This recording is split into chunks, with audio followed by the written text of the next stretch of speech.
Hello guys, स्वागत है आपका कोरियन ड्रामा एक्सप्लेनर चैनल पर। गाइस, इस वीडियो में हम बात करने वाले हैं नए कोरियन ड्रामा टुमोरो की। टुमोरो एक फैंटेसी शो है जिसमें ग्रिम रीपर्स देखने को मिलने वाले हैं।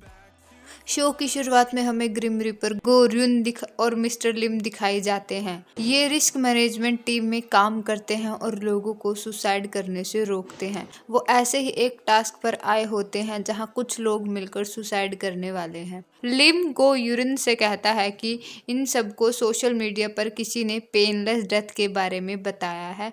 ये सब इन्होंने वहीं से सीखा और अब एक साथ सब सुसाइड कर रहे हैं। गोयुरुन उनके पास पहुंचती और देखती है कि सब लोग एक कार में बैठे हैं और गैस लेकर मरने की तैयारी कर रहे हैं।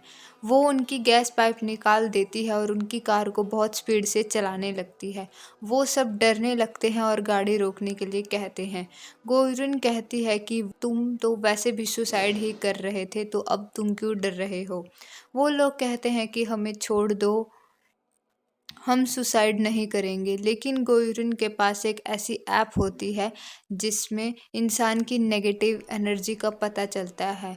जितनी ज़्यादा नेगेटिव एनर्जी होती है उतना ही ज़्यादा उस इंसान के सुसाइड करने का चांस बढ़ जाता है।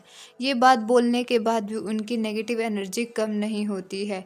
गोयुरुन गाड़ी को स्पीड में ले जाती है और टूटे हुए पुल पर लटका देती है। वो सब लोग डर जाते हैं और बचने के लिए चीखने लगते हैं। इससे उनकी नेगेटिव एनर्जी कम हो जाती है और गोयुरुन उन्हें बचा लेती है।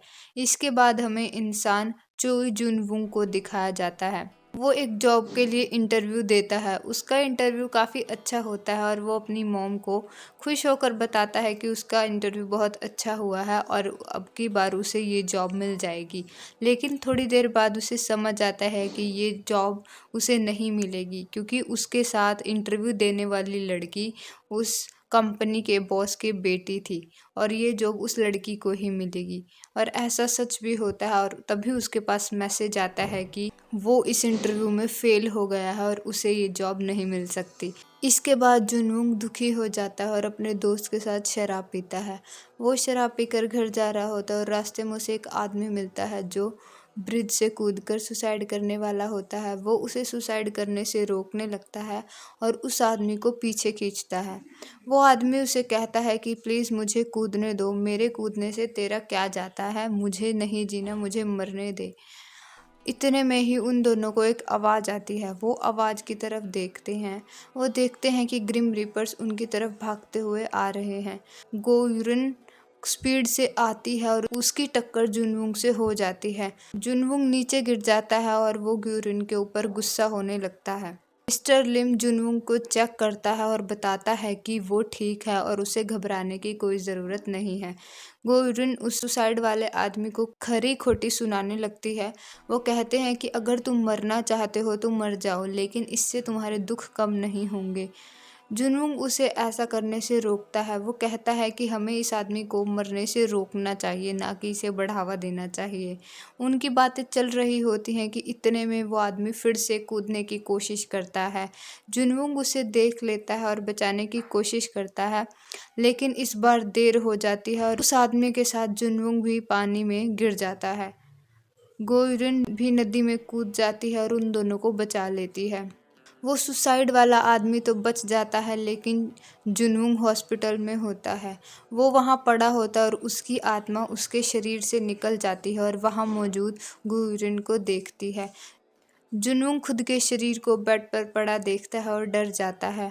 वो गोयुरुन से पूछता है कि क्या वो मर चुका है और क्या तुम ग्रिम रीपर हो। तो गोयुरुन उसे कहती है कि वो मरा नहीं है, पर वो कोमा में चला गया है। वो कहती है कि वो ब्रिज वाला केस उनका था, लेकिन तुम्हारे बीच में आने के कारण ये एक्सीडेंट हो गया। वो आदमी तो बच गया, लेकिन तुम कोमा में चले गए। अब तुम 3 साल के लिए कोमा में रहने वाले हो। इसके बाद गोयुरुन उसे बताती है कि कंपनी ने तुम्हारे लिए कुछ डिसीजन लिया है।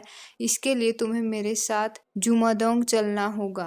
वहाँ पर डायरेक्टर तुम्हें बताएंगी कि आगे क्या होगा। वो उसे एक शरीर देती हैं और उसे आफ्टर लाइफ में ले जाती है।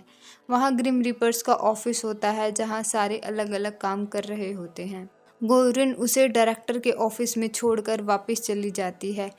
और जुनवुंग बैठकर डायरेक्टर का इंतज़ार करने लगता है। थोड़ी देर में डायरेक्टर वहां पहुंच जाती है। डायरेक्टर जुनवुंग का स्वागत करती है और दूसरी तरफ मौत के बाद आत्मा कलेक्ट करने वाले ग्रिम रिपर्स पार्क जुंग का इंट्रोडक्शन कराया जाता है। वो एक गैंगस्टर की आत्मा को कलेक्ट करता है और ले जाता है। उसकी जूनियर उसे बताती है कि जुमादोंग में डायरेक्टर एक मीटिंग कर रही है जहां आपको भी जाना है। वो मीटिंग वाली जगह पहुंचता है। वहां अलग अलग ग्रिम रीपर टीम के लीडर मौजूद होते हैं। वो सारे मिलकर रिस्क मैनेजमेंट टीम की लीडर गोयुरिन का मजाक बनाते हैं। वो कहते हैं कि रिस्क मैनेजमेंट टीम की कोई ज़रूरत नहीं है। वो सुसाइड रोकने में कामयाब नहीं हो रहे हैं बल्कि जिंदा लोगों को भी मार रहे हैं। उनमें से एक गोयुरिन से कहता है कि पता नहीं नर्क वाले लोग हमारे साथ कैसे काम कर रहे हैं। गोयुरिन जवाब देती है कि मेरे काम में मेरी नर्क वाली बात ना लाई जाए। मैं अपना काम ईमानदारी से कर रही हूँ। तभी पार्क जुंग कहता है कि मुझे नहीं पता कि तुमने डायरेक्टर को कैसे मनाया, लेकिन हमें रिस्क मैनेजमेंट टीम की ज़रूरत नहीं है। तुम्हारी टीम बनने के बाद भी सुसाइड रेट कम नहीं हुआ है। वैसे भी तुम सुसाइड क्या रोकोगी, तुमने तो खुद सुसाइड किया था। इधर डायरेक्टर जुनवुंग से बात करती है। वो कहती है कि हमारी टीम की गलती की वजह से तुम कोमा में गए हो, इसलिए हम तुम्हें एक चॉइस देना चाहते हैं। तुम हमारे लिए 6 महीने काम कर सकते हो और तुम 3 साल की जगह 6 महीने बाद ही कोमा से बाहर आ जाओगे। पहले तो जुनवुंग मना कर देता है, लेकिन बाद में वो इस काम के लिए मान जाता है। इसके बाद डायरेक्टर मीटिंग में जाती है। वो बताती है कि कोरिया में रोज 40 लोग सुसाइड कर रहे हैं। कोरिया की बर्थ रेट कम है और डेथ रेट ज़्यादा है। धीरे धीरे कोरिया की पॉपुलेशन कम हो रही है। अगर ऐसा ही चलता रहा तो हमारी कंपनी जुमादोंग बंद हो जाएगी। आगे वो बोलती है कि हमारे एम्प्लॉय इतनी मेहनत करते हैं ताकि अगले जन्म में अपनी पसंद की ज़िंदगी जी सके। वो लोग पैसा, शोहरत, सेहत के साथ ज़िंदगी जिएं। लेकिन अगर कोरिया ही नहीं होगा तो लोग जन्म कैसे लेंगे। लेकिन एक चीज़ है जो हम कर सकते हैं, वो है लोगों को सुसाइड करने से रोकना, और इस काम को रिस्क मैनेजमेंट टीम को अच्छे से करना होगा। पार्क जुंग पूछता है कि अगर ये टीम ऐसा करने में फेल हुई तो इस टीम के साथ क्या होगा। तो डायरेक्टर बोलती है कि अगर ऐसा हुआ तो हम इस टीम को डिसॉल्व कर देंगे। इसके बाद मीटिंग ख़त्म हो जाती है। मीटिंग के बाद र्यून कहती है कि हमारी टीम में लोगों की कमी है, मुझे टीम में और लोगों की ज़रूरत है। मिस्टर लिम तो 8 घंटे काम करते हैं और चले जाते हैं। इतने में उनके पास एक और सुसाइड अलर्ट की नोटिफिकेशन आती है। वो मिस्टर लिम के साथ काम पर निकलने की तैयारी करती हैं। इधर डायरेक्टर जुनवुंग से मिलती हैं और उसे र्यून के पास ले आती हैं। वो र्यून से कहती हैं कि ये आज से तुम्हारे साथ काम करेगा। पहले तो र्यून और लिम मना कर देते हैं, लेकिन बाद में उसे टीम में ले लेते हैं। इसके बाद वो तीनों वहां पहुंचते हैं जहां एक टीवी राइटर सुसाइड करने का सोच रही होती है और उसकी नेगेटिव एनर्जी 80% होती है। वहाँ उस लड़की का एक्सीडेंट होने वाला होता है जहाँ जुनवुंग उसे बचाने की कोशिश करता है। र्यून टाइम को रोक देती है और उस लड़की को बचा लेती है। जुनवुंग ये देखकर चौंक जाता है और इसकी वजह पूछता है। र्यून बताती है कि वो जान बचाने वाली ग्रिम रीपर है, लेकिन वो सुसाइड करने वाले लोगों को ही बचा सकती है।